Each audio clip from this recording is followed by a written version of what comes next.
You know, we really like to think of ourselves as these deeply rational creatures. Like, we weigh the pros and cons, we look at the facts laid out in front of us, and we make a calculated choice. Right, we assume we're the ones driving the car. Exactly. It feels like we are firmly in the driver's seat of our own minds. Yeah. But then you encounter a habit you just can't seem to break. Oh, absolutely. Or maybe, you watch someone you care about make a decision that seems completely contrary to their own well-being, their own goals, even their own survival. And suddenly that comforting illusion of control just totally shatters. Yeah, it's a deeply unsettling realization for most people because it challenges everything we intuitively believe about human agency. Right. We assume that if we know something is bad for us, like if we have all the data, that knowledge alone should just be enough to stop us from doing it. And that profound disconnect, that gap between knowing and doing, is exactly why we are plunging into the material we have today. So welcome to this deep dive. It's great to be here. Our mission today is to really uncover the hidden mechanics of cravings. We're exploring how cravings don't just act as a flashing warning light of desire, but how they actually fundamentally rewire human decision-making and learning from the ground up. Yeah, it's a complete paradigm shift. It really is. And to guide us, we're unpacking some brilliant research from addiction expert Dr. Mark S. Gold. It was published recently in an April 2026 article in Psychology Today titled, "Craving Drives Bad Decisions, Relapse, and Drug Use." And we are moving completely away from seeing a craving as just a symptom, like a cough or a fever. Right, something you just endure. Exactly. Instead, this research forces us to recognize craving as a core architectural process. It alters the very foundation of how we evaluate the entire world around us. So whether you are trying to understand a loved one's struggles, or maybe you're looking to break a minor bad habit of your own, or honestly, if you are just fascinated by the neuroscience of free will, this deep dive is going to completely reframe how you view your brain's reward system. It really changes everything. Okay, let's unpack this. And I want to start with what I think is the most mind-bending concept we uncovered.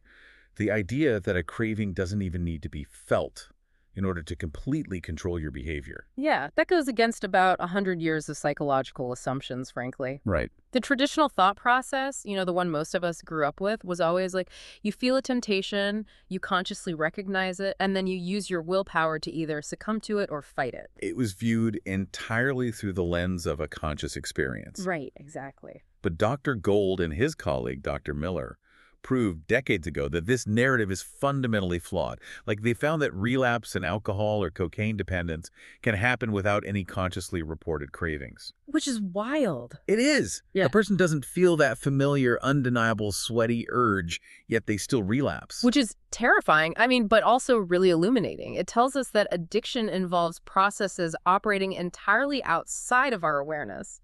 The research actually outlines two very distinct types of craving. Okay, let's break those down. Sure. First, you have the conscious craving. This is the subjective desire we all know. It's that loud internal voice saying, I need a drink, or I want that donut right now. And what we always talk about in therapy. Exactly. It's what traditional treatments usually focus on. But then there's the second type, the unconscious craving. The invisible driver. Yes, the invisible driver. The research explains that this is an automatic, conditioned process running deep in the brain's mesolimbic circuitry and dopaminergic systems. Okay, wait. For the layperson listening, that sounds incredibly intimidating. Can you break down what those systems actually are? Absolutely. When we talk about mesolimbic circuitry, we are basically talking about the brain's ancient lizard brain reward pathway. Really primitive stuff. Exactly. Thank It's you. the system that rewards you for doing things that keep you alive as a species, like eating calorie-dense foods or, reproducing. It speaks entirely in the chemical language of dopamine. Wow. Okay. And what happens with unconscious craving is that this ancient survival system gets hijacked by environmental cues. Cues that you might not even consciously register, right? Precisely. The brain has linked a specific cue, maybe driving past a certain highway exit, the smell of a particular room, a time of day, or even like a highly specific emotional state like boredom. So boredom itself becomes a trigger. Yeah. It links that state to the expectation of a massive reward. So when that cue appears in your environment, your dopaminergic system fires up instantly. Just totally automatically. Totally. It initiates a powerful physical motivation to seek the substance. It creates this deeply ingrained wanting, and it completely bypasses the conscious, rational, decision-making part of your brain located in the prefrontal cortex. You know, it makes me think of a smartphone analogy. Oh, how so? Well, it's like having a background app running on your phone. Like you're looking at your home screen, everything looks completely normal, you don't see any apps open. Right. But deep in the operating system, this invisible app is tracking your location, downloading massive amounts of data, and just completely draining your battery. That is the perfect way to conceptualize it. You don't feel it running. You have no idea it's active. But it is silently controlling the system until the phone just shuts down. Exactly. You are experiencing the devastating consequences, the drained battery, or in this case, the relapse, without ever seeing the application running in the foreground of your mind. Which is terrifying. It is. And the clinical data backs this up beautifully. Consider a landmark 2015 study where researchers actually provoked these subtle environmental cues in patients. What did they find? They found that individuals with opioid dependence who eventually relapsed had significantly greater cue-induced cravings and brain responses compared to those who didn't relapse. Wow. Yeah, the MRI scanner showed massive activity in those lizard brain reward centers, even though the patients themselves didn't consciously report feeling a strong urge to use. So the brain was lighting up like a Christmas tree, the physical systems were firing, but the conscious mind was completely in the dark. Exactly. So what does this all mean? Like, if a craving is completely unconscious, how can someone possibly fight a ghost they can't even see? Well, what's fascinating here is how this leads us to what addiction researchers call the dual process model. Dual process model. Yeah, and this fundamentally changes the game. It says that human behavior is driven by two competing systems. You have the fast, automatic, unconscious impulses, and then the slower, deliberate, conscious control. So they're basically fighting each other. Right. Both animal and human studies confirm that these conditioned responses to environmental cues operate as pure automatic reflexes. Your brain has literally learned to react to the environment in a specific way, completely skipping the conscious deliberation. Skipping it entirely. Yes. So to fight the ghost, you first have to understand that the ghost is actually just a mathematical equation your brain is running in the background. A mathematical equation. Let's really dig into that because the research gets incredibly specific about how this biological math works. It does. If this invisible background app is draining the battery without us knowing, we have to figure out how it got installed and, well, how it alters our system. How exactly are these substances rewriting the brain's code and altering our moment-to-moment decision-making? This brings us to a really groundbreaking new study out of Yale by Kulkarni and colleagues, which was published in Nature Mental Health. Right. They discovered that craving acts as a weighting system. It doesn't just push you toward a behavior, it dynamically rewires how you learn from rewards and how you evaluate choices in real time. So it actually reshapes the internal calculator of the decision-making process itself. Precisely. It's not just a symptom of addiction, it's the engine driving the bad decisions. And what blew my mind reading this is that different substances manipulate this internal weighting system in completely different, highly specific ways. Oh, yeah. The mechanisms are uniquely tailored to the substance. Let's look at alcohol first. Okay. The Yale study shows that under the influence of craving, alcohol makes users hypersensitive to what neuroscientists call positive prediction errors. Okay, let's translate that. A positive prediction error sounds like a glitch in the matrix. What does that actually mean in our daily lives? Fair question. Think of a prediction error like going to a new coffee shop. You expect the coffee to be, just okay. That's your prediction. Right. But you take a sip, and it is the most incredible latte you've ever had in your life. Pleasant surprise. Exactly. That unexpected delight is a positive prediction error. Your brain says, whoa, reality was way better than my expectation, and it floods your system with dopamine to ensure you remember exactly how to get back to that coffee shop. Okay, so how does alcohol hijack that normal process? Alcohol artificially creates massive positive prediction errors. When the brain gets that unexpectedly high reward signal from the alcohol, the weighting system instantly updates. It rewrites the math. Yes. It concludes, that worked incredibly well, do it again immediately. It biases your entire learning process heavily toward repeating the drinking behavior. And simultaneously, it turns down the volume on any negative consequences that might be piling up, like, say, a hangover or a damaged relationship. Wow. And then the research details cocaine, which does something totally different. Completely different. Yeah, the Yale study found that cocaine actually turns the reinforcing knob to the absolute maximum. Like, experiences feel so intensely reinforcing that they are almost impossible for the brain to forget. Right. The brain becomes hypersensitive to cues, and not just the obvious cues like the people you used with, but incredibly subtle environmental details. Like what? Well, a specific song playing in the background, the lighting in a particular neighborhood, even an internal mood, like just feeling slightly lonely. And because that reinforcing knob is turned up so violently high, it causes what the researchers call bad learning, right? Exactly. Bad learning occurs when the brain starts pairing all of these random neutral environmental triggers with the intense reward of the drug. So everything becomes a trigger. Yes. So months or even years later, when that specific song plays on the radio, it triggers that automatic unconscious drive to seek the drug, completely regardless of whether you consciously want to use it or not. It's just wild. But then cannabis does something entirely different from both alcohol and cocaine. Yeah. The study found that craving for cannabis actually turns the learning knob down. Yes, and the implications of this are really profound for long-term users. When you turn the learning knob down, your experiences don't change your expectations as much. It creates a blunted learning effect. Right. The research describes it as essentially freezing behavior in place. Let's give a concrete example of that because it's a wild concept. If a behavior is frozen in place, it means the brain essentially fails to update its software, right? Exactly. Imagine a scenario where a person has been using cannabis for years. Initially, it was highly rewarding. But eventually, maybe it starts causing harm, like they lose a job because of it, or it severely impacts a romantic relationship. Right, real-world consequences. Yeah. In a normal brain, the learning center would take that new negative data like getting fired and update the software. It would say, this behavior is now causing pain, we need to stop. It does the math. Right. But because cannabis turns the learning knob down, the brain's updating mechanism is basically jammed. The new negative data doesn't register. The individual just stays frozen on the old, outdated assumption that using the substance is still a good idea. It's like the software simply refuses to download the newest patch. That's a great way to put it. And we also have to touch on food and sugar cravings, which the research notes are uniquely difficult to turn off. They don't just hijack the system, they are deeply intertwined with pure evolutionary survival signals. Oh, absolutely. They piggyback on the exact same mesolimbic circuitry we've been talking about. But with food, you have the added weight of millions of years of human evolution. Because calories used to be hard to find. Exactly.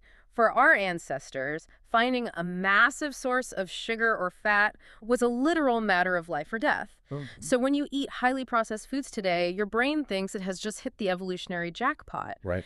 It defends those cravings fiercely because it mistakenly believes your actual survival depends on it. Here's where it gets really interesting, though. If we go back to our earlier analogy, let's expand it. Let's look at the brain's decision-making center as a literal GPS system that you use to navigate your life. Okay, I like this. What we're seeing is that these different substances act like different viruses hacking the GPS. Cocaine hacks the GPS so that literally every road, every detour, every scenic route suddenly recalculates to lead you directly back to the It dread. makes everything a cue. Right.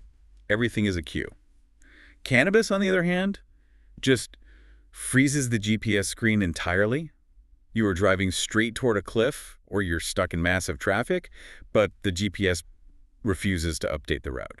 It just keeps telling you to go straight. Exactly, completely ignoring all the new hazards on the road. This raises an important question, though, one that gets to the very core of, well, human philosophy. If our biological GPS can be hacked this comprehensively, what does that actually mean for free will? Yeah, that's the big one. The research makes a crucial distinction here. The brain's wanting system warps risk versus benefit thinking. People who are deep in the cycle of addiction continue to seek substances, not because they consciously think they need them, or even because they still like the feeling of them, Right. but because their brain has been deeply, systematically trained to want them. It's an automatic reflex masquerading as a conscious choice. That is the tragedy of it. When craving is high, the brain's calculator is fundamentally biased. You are doing the math, you are weighing the pros and cons, but the numbers have been maliciously tampered with. Okay, so if the numbers have been tampered with, how do we fix the math? Right, the million-dollar question. That is definitely the most pressing question for anyone listening. Since we've established that cravings mathematically bias the brain's internal calculator, how do modern treatments address a problem that is embedded so deep within our most ancient learning systems? Well, The science makes it very clear. Effective treatments cannot just be about suppressing a symptom. You can't just put a Band-Aid over the screen of a hacked GPS and pretend it's fixed. You had to fix the code. Exactly. You have to actively reshape the underlying system. And according to the neurobiology, this requires thousands of repetitions of new, healthy behaviors to physically overwrite the old reflexive pathways in the brain. Wait, hold on. I have to step in here. Sure. The source says it requires thousands of repetitions of new, healthy behaviors to overwrite the old ones, and that chronic use shifts behavior from deliberate choices to automatic habits. Yes, that's what the data shows. But if someone listening has been relying on alcohol or another substance for 10 years, you're telling me their brain is fundamentally wired to choose it automatically. Asking someone who is already exhausted by the daily grind of addiction to just practice healthy behaviors thousands of times sounds absolutely daunting. It sounds impossible, frankly. Right. If not completely impossible, is there a shortcut? How is that even practical for a normal person? Well, if we connect this to the bigger picture, the goal of treatment isn't to magically or instantly eliminate the craving entirely. Expecting a craving to just vanish is a setup for failure. Okay, so what is the goal then? The goal is to diminish the power and the influence of the craving over time. Think of those neural pathways like a dirt path through a forest. Okay, a dirt path. Yeah. The addiction path has been walked so many times, it's a deep paved highway. It's the path of least resistance. Choosing a new healthy behavior is like hacking through thick brush. It's exhausting at first. Incredibly hard. But every time you do it, you trample down the weeds. You groove a new path. And we have concrete, proven ways to help people do this. Like what? What are the machetes we use to cut that new path? So psychological tools like cognitive behavioral therapy or CBT and mindfulness are crucial. They help restructure thoughts. They teach people to recognize those triggers, to see the background app running, essentially, and to create a gap between the stimulus and the response. So you notice the trigger before you react. Exactly. In CBT, you learn to say, I'm experiencing a craving, rather than I must use right now. You accept cravings as temporary weather passing through, rather than commands from the GPS that must be obeyed. Creating cognitive distance. Admitting you still have a craving is a first step towards separating the thought from the behavior. Precisely. And the research actually highlights some fascinating physical evidence backing up how certain practices create that gap. NYU professor Mark Galanter conducted an MRI study on members of Alcoholics Anonymous. Oh, this study is brilliant. It really is. He found that when AA members recited prayers after viewing drinking-related images, they reported significantly less craving. And the beauty of that study is that the MRI scans provided the biological proof of why it worked. What did the scans show? The reduced cravings corresponded directly to increased activity in the prefrontal cortex, which is the brain region accountable for attention, conscious thought, and emotional regulation. So they were lighting up the rational part of the brain. Exactly. By using a practiced mental routine, in this case an AA prayer, but it could easily be a secular mindfulness practice or immediately calling a sponsor, they were actively engaging higher order brain functions. They were literally shifting the blood flow and electrical activity away from the primitive lizard brain reward center and into the conscious regulating parts of the brain. They were grabbing the steering wheel back. Yes, exactly. Like learning to drive a manual transmission car. Uh-huh. At first, you have to think about the clutch, the gas, the gear shift. It requires immense conscious effort. Right, you stall out a few times. Exactly.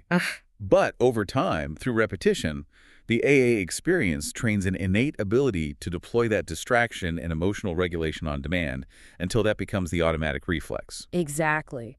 But we also have to acknowledge that relying solely on cognitive tools is incredibly hard work. Oh, absolutely. Which is why medical interventions are evolving rapidly to help with this heavy lifting.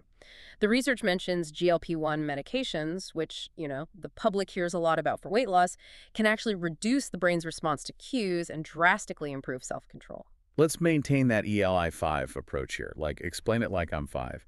How do these medications actually quiet the noise? Okay, so if CBT is like teaching the driver to ignore the hacked GPS, these new medications are like antivirus software. They go into the biological code. Okay, I'm following. GLP-1s interact with receptors in that mesolimbic reward system we talked about earlier.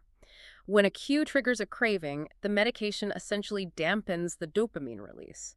It prevents the alarm bell from ringing so loudly. Which gives you a fighting chance. Exactly, which reduces the tendency to impulsively choose immediate rewards. Now, the research also highlights a brand new experimental treatment called GTTC-1021. And this was modeled for opioid use disorder by UC Irvine researcher Valeria Lalai. Yes. Can you explain the mechanism behind that one? Yeah. Because that sounded completely futuristic. GATC 1021 is absolutely fascinating. It works by specifically targeting a certain dopamine receptor in the brain, acting almost like a molecular shield. A shield, okay. Yeah. By blocking the specific chemical keys from fitting into the locks, it essentially deletes the hack. It turns down the volume on that dopaminergic noise, so the environmental cue no longer triggers the automatic reflex. Oh. Right? By treating craving not just as a subjective feeling, but as a measurable, modifiable biological process, we are developing tools that directly recalibrate the hacked weighting system. It really is a dynamic, multi-level approach. Yeah. You have the cognitive behavioral restructuring to handle the conscious thoughts. You have community support like AA to manage the emotional toll and train new reflexes. And now we were developing advanced medical interventions, the antivirus software, to actually quiet the unconscious neurological drives. And it all starts with recognizing what craving truly is. It is not a moral failing. It's not a weakness of character. That is such an important point. It really is. It is a biological process that alters how we learn and evaluate risk. When we accept that mechanism, we can target it clinically. We can measure it, we can model it, and ultimately we can modify it. Which brings us to the overarching takeaways of this deep dive. Craving is not just an annoying symptom you have to grit your teeth through. It is a dynamic, multi-level weighting system. A total rewiring. Exactly. It encompasses both the conscious desires that we feel and those silent, unconscious drives that run in the background. And together, they actually reshape how your brain learns from experience and evaluates risk. And understanding that mechanism, really understanding that the calculator is biased, is the key to unlocking effective long-term recovery. Right, because you stop fighting the wrong battle. Exactly. It shifts the burden from relying solely on sheer willpower to actively engaging in system-wide rewiring through repetition, therapy, and medical support. The beauty of neuroplasticity is that just as the brain learned these automatic responses, it is entirely capable of learning new ones. Which is incredibly hopeful. It is. Every single repetition of a healthy choice is a physical change in the structure of the brain, moving you closer to freedom. For everyone listening, whether you are relying on cognitive behavioral restructuring, leaning into community support, or exploring new medical interventions, identifying that you have a hacked calculator is the vital first step to fixing it. You can't fix a machine if you don't know how the gears turn. Well said. Which leaves us with one final thought to mull over. The research makes a profound point that cravings tilt the entire system so that instant rewards feel disproportionately important at the expense of long-term outcomes. And it specifically notes that this applies heavily to highly processed foods as well. Oh, absolutely. So if our internal calculators are this easily biased by subtle cues and the promise of instant gratification, what does that mean for our daily lives in a modern world that is quite literally engineered to constantly trigger us? That's a scary thought. It really is. Between endless push notifications, targeted algorithmic advertising, and the hyper-palatable foods available on every single corner. The next time you find yourself reaching for a sugary snack or mindlessly opening an app on your phone, ask yourself, is this a conscious choice? Or is my brain's weighting system making the decision for me?